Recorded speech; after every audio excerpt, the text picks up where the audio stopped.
Okay, so we're in preliminary nightmare phase of this corn planter. So everything's was put completely back together, got all the seed discs in, new seals. I put new seals in, the meters, all these little bastards are expensive for what they are, like $6 a piece, I think, from Deere. I bought them from Deere. They're Deere meters with precision parts inside, which is fine.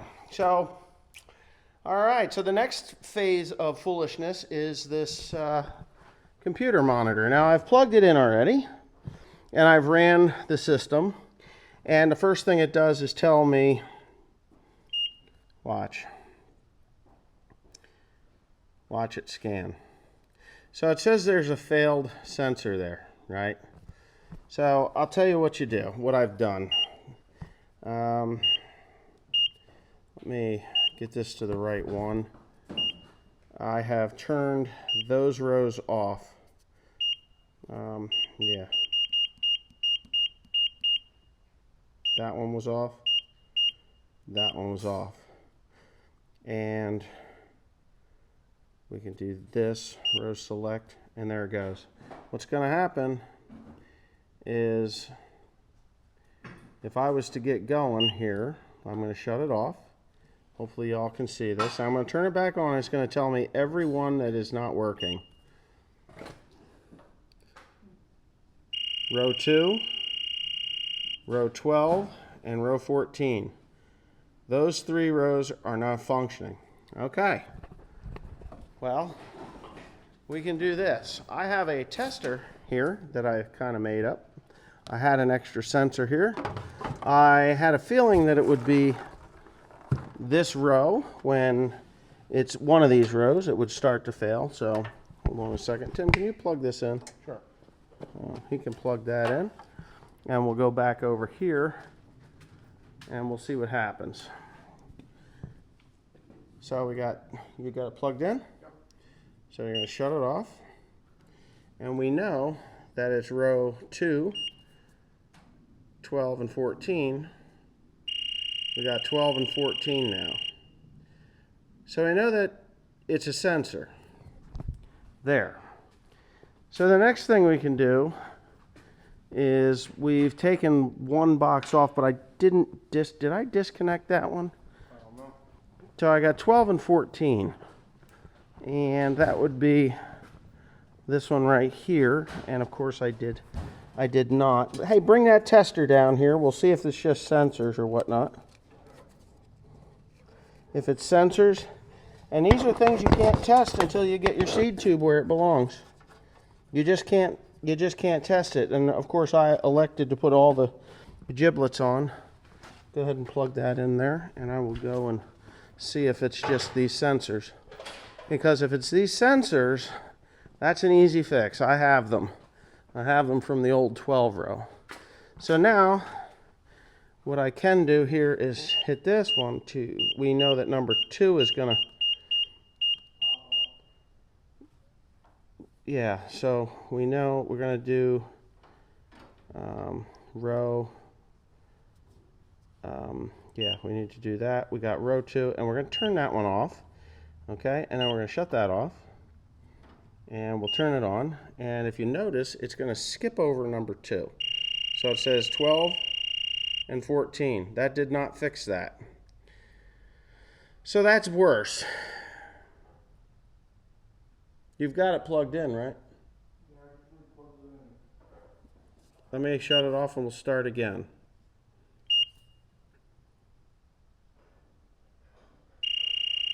So 12 and 14 are going to be the failures, and they're not going to be that sensor. It's not going to be the sensor. Well, go ahead. Number 12 is not a sensor, it is a wire. Okay, so what is it? Yeah, you got to take the box off. There's this bit of goober knot that they've got going on here, which is part of all of this mess. So I've got a feeling that it's going to be more complicated than a little bit, because all these things kind of bleed into each other. and it looks like somebody's put some goo in there. And if that's the case, it's going to be a wiring harness of sorts. You got it disconnected? All right, let me go shut it off, and we'll see. Number 12 and 14, I got a feeling that that's going to be it's going to be a pain in my ass. So I'm going to shut it off. Let me know when you got it plugged in. Plugged in. Here we go.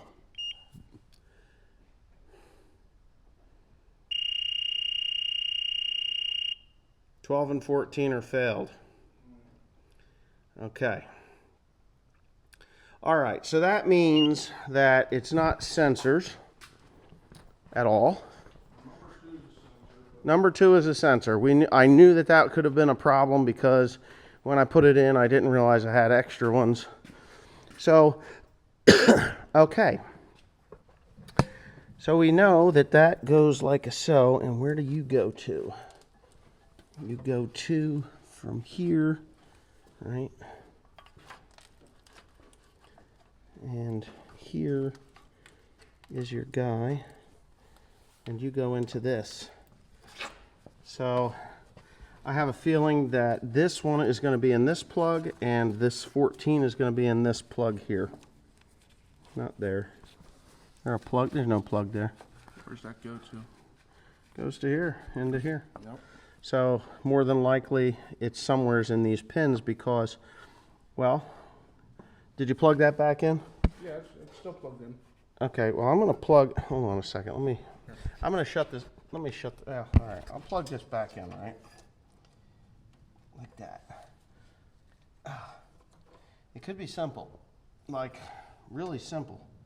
I'm hoping it's really simple, but it could be a real pain in the ass too. So whoever had this corn planter before obviously had some issues because this has been Done before. It's had some stuff done to it. Yeah.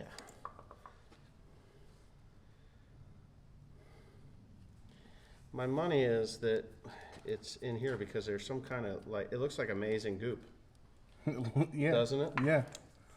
So it looks like amazing goop, and they had shut these off from the computer, which I may very well do as well if I can't figure it out. And, okay, that plugged back in? Yeah. Okay. Here, you want this? Yeah.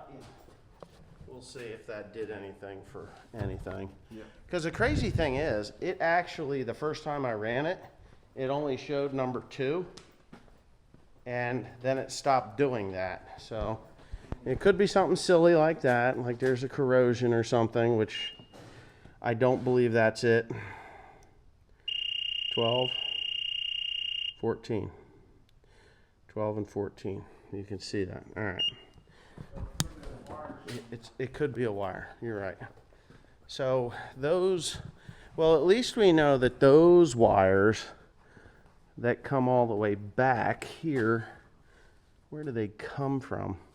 It's like Cotton Eye Joe over here. Where did it come from? Where did you go? There is a set of wires up there, and I don't know if they go to, let me get up there. Okay, so what I see here is that all of the wires that go down these row units go to here, through there, down there. I don't know, is there one of those over here? I don't. There's not? Nope. Have you opened that? No, that box isn't open. I think that's the controller for the, no, the hydraulics. The sprayer control is in the box behind you. So we've got this guy here, and I can tell you, I put some tape on that because it didn't look like it was an issue, but there are 2 wires. There are 2 wires here. And I did put that on. I put some electrical tape on there to try and protect it. But, wow, that's some damn good electrical tape. And there's 2 wires in there that are not attached, and that could be 12 and 14, but I don't know. I can see them. And if that's the case, then I'd be pulling this whole pronged thing apart. And I really don't want to do that because this thing, you know, do they still sell these wiring harnesses? You know? You don't know. I think so. Huh? I wouldn't think so. No, they should. I mean, there's plenty of these things out there. But The other question, this wouldn't matter. what's that? Well, I mean, since this thing slides all the way forward, wouldn't it be like a pressure, like a break point somewhere in the tongue? No. Okay, so here's our wires that are sticking out. There's actually 3 wires. 3 wires that are sticking out there. Now, what the hell do they go to? Right? What do they go to? And how do you get that out of there? I could almost guarantee you that that is part of it. Has to be the problem. I don't know. You see that? That kind of nonsense. I don't know what they go to, but I can almost guarantee you that that's why number 12 and number 14 are not functioning correctly. So we got a red wire, red and black, a white and red with a red stripe, and a black with a white stripe. So we should be able to see those coming out of the back of this side. All right. And I don't see that because they should match up. Anyways, give me a tiny Phillips screwdriver. I got to see if I can get that apart, Tim. Doesn't have to be tiny, but it's not a number 2, it's a number 1 screwdriver. Phillips. And I'll take that apart. Here, we'll do this in real time because we can. You little bastard. I hate playing with wires. But this is something that has to be done if I want this monitor to work. On the 12 row, I really didn't care too much. But this is a vacuum one. You know, and when you got a vacuum machine, vacuum style one, it's kind of, I don't know. I kind of want to know what populations are doing. And what's this? Here's another broken one. Huh. I bet that little kike is a bastard.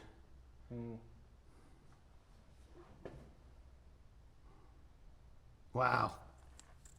Does it split or does it twist off somehow? What? I took it apart, see? No, I mean the whole plug itself. Well, that's the mystery. I don't know. I don't know. I would think that it would come apart somehow. But let me see what I can do here. Turn that computer on. Well, never mind. I'll do this. And then I'll... Now that thing ain't coming off. And I'm not seeing... Huh. Because if those wires are broke, that means that I have to get a whole new wiring harness for this. And I can almost guarantee you that Dear John wants $4,999 for this thing. And that's more than likely why those rows were shut off. And the former farmer, the owner of this thing, had probably said, you know what, I'm not putting that money into this thing. So, I mean, this cable, fine. I don't know, you can repair these plugs. I know you can, but you gotta have the right tools, and I don't have those tools. Go ahead and turn it off and then back on again. See if anything pops up new or older. Ow, ow, ow, that hurts. The older you get, the more your knees hurt when you kneel on them. Ow! Oh, that... Which ones? 12 and 14. It's 12 and 14. Oh, man, that hurt. You know, when I was a kid, I farmed 100,000 acres on my knees, and I can tell you right now, I ain't farming no 100,000 acres on my knees anymore. That fucking hurt. Old age. Old age kicking in. Yeah, I'm 50. I'll be 51. Anyway, Yeah. All right, shut it off, unplug it. We're gonna go home and I'm gonna look online, do a little more research on that. And then we have to, whew, holy moly, Mother of Mary and Joseph. Right? Yeah. Yeah, right, okay. At least I didn't have to hook the tractor up all the way. Get my fat ass down from there. Yeah. Yeah, it's a good thing I got spares of these. See, a mouse had chewed that, and I had replaced it. But anyway, yeah, hopefully tomorrow my closing wheels come too. Anyway, good night. Alrighty then, Vera de Milo. No Vera de Milo. See this? This is the sheet of paper they give you when you purchase fertilizer at the fertilizer plant. I've rented a spreader. I have a spreader for fertilizer, but I have a flat tire and I just need to get some fertilizer on for my corn ground. Yes, for my corn ground. I've pulled a lot of soil tests, and I mean a lot of soil tests. So I pulled a lot of soil tests, not really a lot of soil tests, but probably 15 or so. And they're pretty well synonymous in what they say.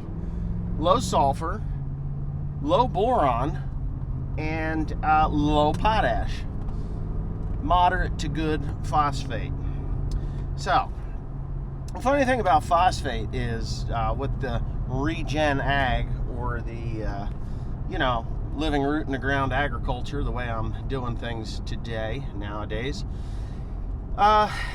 you can kind of, I don't say skip out on phosphate. If it says it's low, I suggest you put a couple of pounds on.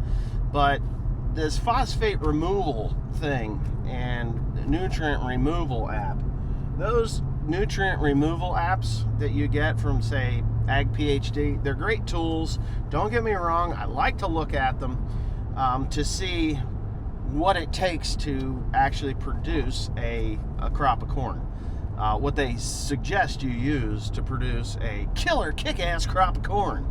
Now, if you follow that thing to the letter of the law, without looking at a soil test, you can actually bankrupt yourself.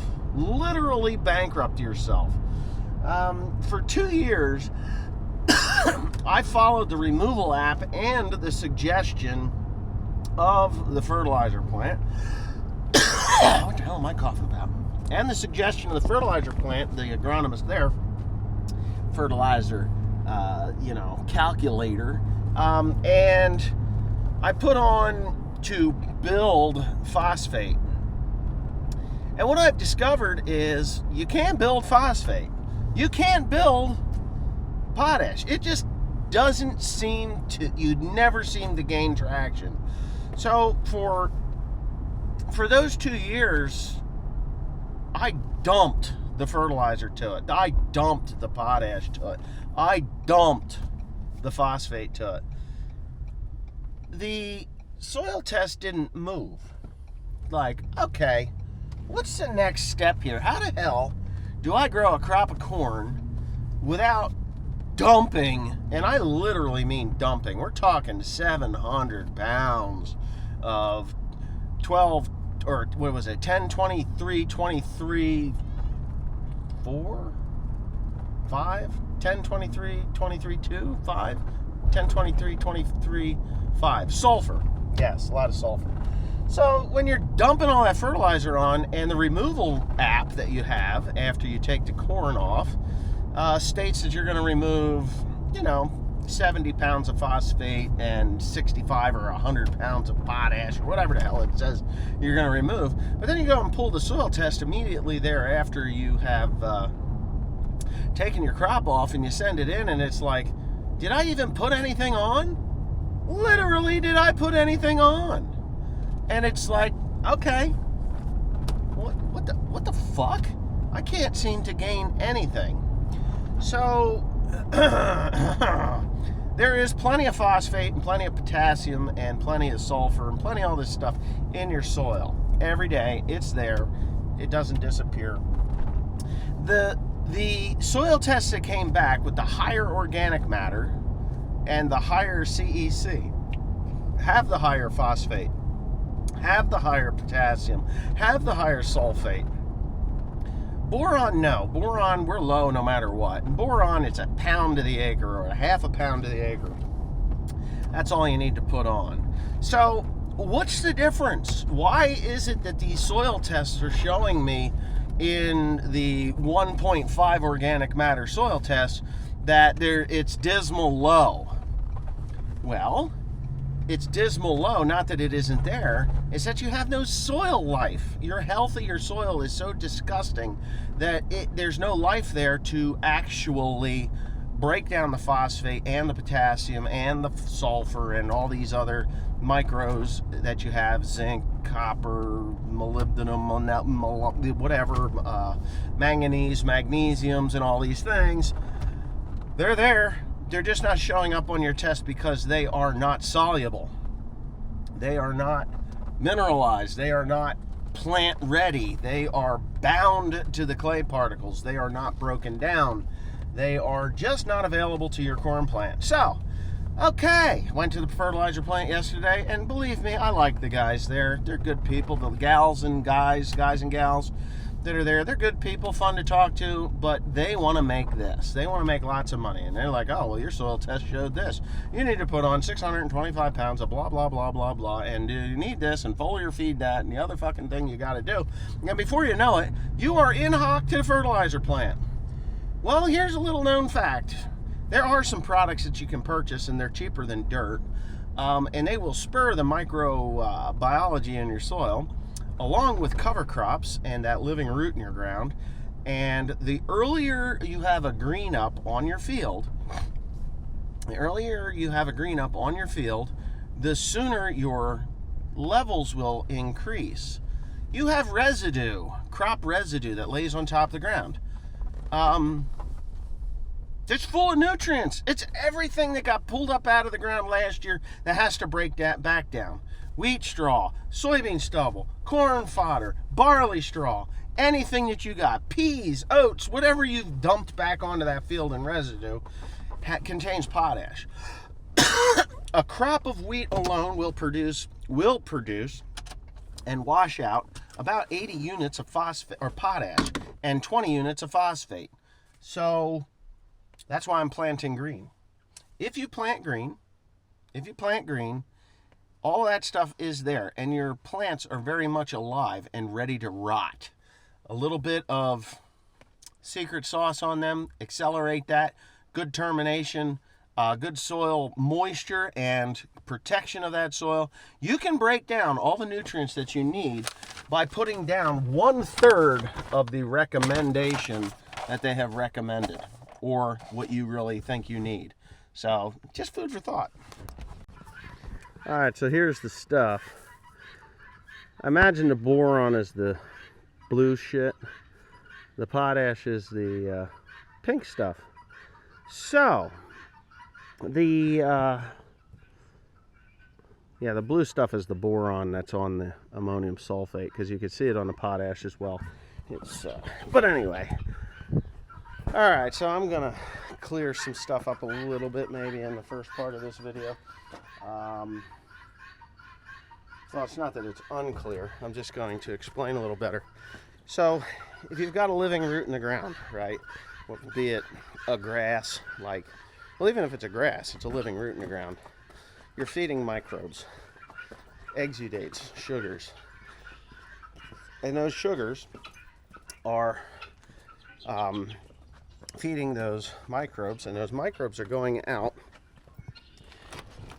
and getting, in turn, the nutrients that the grass needs. So that grass, or the microbes, are now converting the minerals or the nutrients, mineralizing the nutrients into an available form for that grass plant, whether it's wheat, rye, barley, multi-species cover crop. You can get legumes in the ground. It'll bring nitrogen, break the particles of nitrogen out of our atmosphere and put it into the roots, which then will become available to whatever your cash crop is. So when you're in a monoculture system, like 99% of people are here in the United States and possibly the world, where there is no cover crop, where it's always barren soil, they go out in the fall and they plow the ground, oxygenating it, those microbes will eat all the carbon that's there, and then they'll die, and then there's just a small population of them living there because there's nothing to support them. Then in the spring they come along with glyphosate, spray it, make sure that nothing is growing out there, and then they'll work the ground again, further aerating it, allowing it to break down more of the carbon or organic matter in the soil, which is a good thing until your organic levels are so low that there just isn't enough to sustain the life. So in those monocultures, you put down your N, P, or K, or your P and K and your other micronutrients that you're going to put on, and there's no exudates from any growing cover crop. It's just not there to further feed and break down those minerals. They're just not available. So that's why everybody's got to dump hundreds of pounds of everything on to basically feed the plant, not the soil. So if you put a cover crop in, I know I'm getting boring here, but if you put a cover crop in, that is actually feeding the microbiology in your soil, allowing mycorrhizal fungi and all kinds of different bacteria and biology in the soil to grow and sequester those needed nutrients for the plant that's growing in the field. The higher your organic matter is, the better off you will be, especially in a no-till situation. There comes a point after about 15 or 20 years of doing this, no plowing or ultra minimal tillage, no tilling, and cover cropping, where you can build your organic matter up to a point where you're getting 50 pounds of phosphate, or 100 pounds of potash, and just by what's breaking down in the soil, the microbial activity. So when you do have a living root in the ground, you have to understand that the minute it greens up in the spring, all those microbes are being fed, and they're sequestering these minerals that are not showing on your soil test. So you can add what you feel, if you add what the fertilizer plant feels you need, you're wasting your money because it doesn't break down any faster. You actually have to wait until your monoculture, or your corn or soybeans or wheat or whatever is growing, in order for that to exude enough sugars and just exudates to spur the growth and sequester the minerals and nutrients that those plants need. So yes, they're there. You put them there, but they're not available to the plant. Most people don't understand that. Well, I put fertilizer on. Well, if your soil's dead, your fertilizer sits there, and it'll wash away. It'll wash away. First rainstorm comes and boom, it's gone because it hasn't been broken down and put into a form that the plant can utilize. So when I see a soil test today, I look at it and I'm like, okay, that's there, but I know what my removal rates are, and I use these removal rates from Ag PhD's, fertilizer removal app. And this is kind of an important thing because now it's not all, we're going to use corn because that's what I'm growing, okay? So I got corn, and we have this removal app, and it's great because let's do standard, and we're going to grow, just say we're going to grow 200 bushel corn. Everybody likes to grow 200 bushel corn, right? So I got 200 bushel corn. And in order to grow 200 bushel corn, according to this, I'm going to need 224 pounds of nitrogen. So they claim that the grain is going to take out of that 134 pounds of nitrogen, and the stover, the corn stalks, are going to take 90 pounds out. So if I just harvest the grain, out of that 224 pounds that I've needed to grow that crop, I took 134 pounds or units of nitrogen. Well, what happens to the stalks if I leave them there? Well, there's nitrogen there, and it takes time to break down over the course of over the year. So here we go. We've got a removal rate of 70 pounds of phosphate in the grain, but it's going to take 102 pounds of phosphate to grow that 200 bushels of corn, but there's 32 pounds in the stover. So what I'm doing is, you look at this stover, and that's stored nutrient that's there. Potassium, 220 pounds of potassium in that stover. The grain only takes 50. So I'm putting potash on because I got plenty of phosphate, available phosphate right now. And the cover crop that I've got going on has phosphate, is breaking down, utilizing, storing phosphate in that stalk. So, and I'm low on sulfur. I don't need a lot of sulfur, but I have 14 pounds stored up in the stover, so I'm pretty good there. So do I need to add the 224 that I've supposedly removed in total? Or do I need to just replace to grow what I took out in the grain if I had 200 bushel corn? So I'm banking on, and this is how I'm going to do it, and I did it last year to great success, which was I use this removal app and I replace what I've removed. Not that it isn't there, not that it isn't already there, but I've replaced what I've removed. So today, I'm going to be putting down exactly 50 pounds of potassium. Sulfur, I'm going to be replacing half the sulfur that they claim I've removed, because I still have a pretty decent level of sulfur. It's in the moderate level, so I'm going to put 7 pounds of sulfur down. 7 to 7 is 14. They're asking for 16 pounds of sulfur. I didn't grow 200 bushel corn last year. On this ground that I'm going to be putting this on, I grew 160, 170 bushel corn. So I think 7 pounds will be exactly that. When it comes to nitrogen, I put 160 units of nitrogen on last year, and I will probably put less nitrogen on this year, 150 pounds in, because I'm going to be putting my secret sauce along with liquid fish in the row. So there's going to be that extra nitrogen that's going to be there, and that'll actually be good. So anyways, I hope I haven't bored you too much with this stuff. These removal apps are great. Just learn how to use them to your benefit instead of just saying, oh, I removed this. Your stalks are there.